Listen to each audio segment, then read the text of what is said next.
work days too, so y'all now got, it was things I could do, but most commanders are not like me. So go to CCRB, Internal Affairs, the District Attorney's Office, all of these places, and again, your politicians, you can make complaints.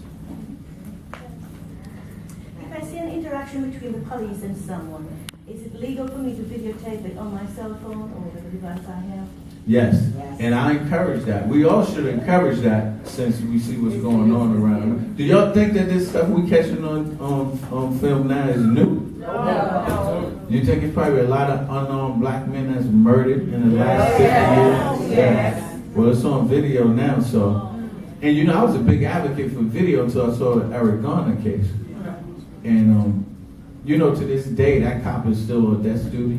Yeah. So I was on Hot 97 this Sunday. I don't know if y'all heard. I was on Lisa Evans' show. And so this is how the pendulum swings. So here's Eric Garner. The ME said it was homicide by asphyxiation, right? Yeah. Is that a murder? Yes. That's what it is. He wasn't indicted. That's America. You go to court. He wasn't indicted, but he was murdered, right? That's what the medical report said. He's on death duty. James Blake, the tennis star, he got tackled 2 weeks ago. He's on death duty. So I'm looking at this commissioner saying, what do you kill somebody, the cop goes on death duty.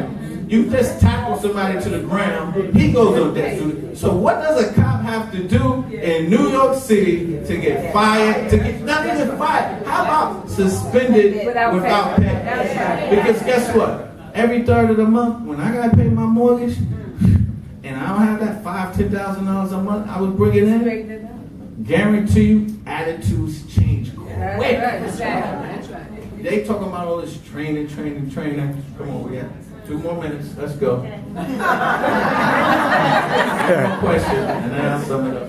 How can we as parents and guardians help to foster a better relationship with the police for our children, ourselves, and our communities? Well, that's another great question. So what we should do, I hate going to the supermarket and somebody has a kid and you're in uniform and they go, officer, come here, can you tell little Joey you're going to lock him up? I hated that.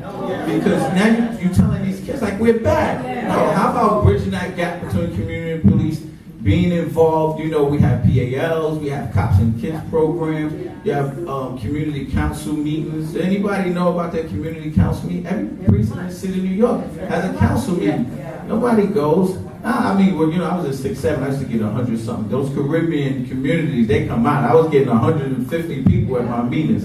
And I was liking it because they are engaged. When I was commanding also all the housing developments in Northern Brooklyn, PSA 2, I was getting 20 people at the meeting. That's all the projects.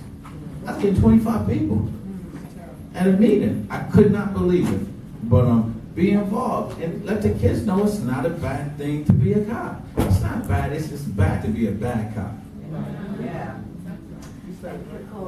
Just before we go, I heard that you have a book coming out. Will be published soon? Can you tell us where we can get it? Yes, so that's it. Just one more plug for the book, please. It's called Once a Cop. This is the only book that's really I'm giving a inside view of what goes on in policing. I mean, it's the NYPD, but policing is the same all over. Trust me, it's something, if you have a young man in your life that you need to get this book. It's coming out May 24th, but now it's up for pre-order on simonandschuster.com. It's on Amazon. It's on BAM. It's on like 50 different websites, and you all, please support it.